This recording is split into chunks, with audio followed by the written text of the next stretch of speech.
With warmer weather returning to the valley, the chance of a snowy and wet March that farmers desperately need is fading. Fox 26 meteorologist Kevin Raymer says we may be in for another dry year.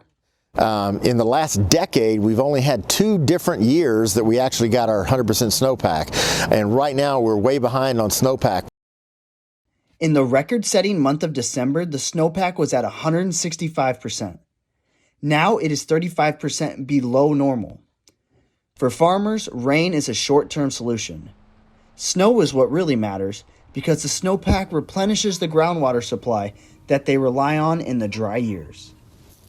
I always like to talk about our groundwater supply as like a savings account, right?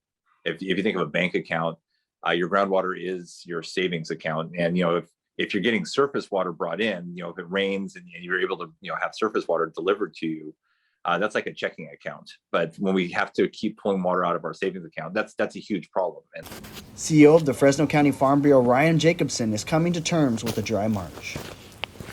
Reality, we're facing another dry March. We had the driest January and February on record. We're looking like a very wet, dry March. And so at this point, very little is going to change this year unless for some reason we have something extraordinarily unusual in April and May.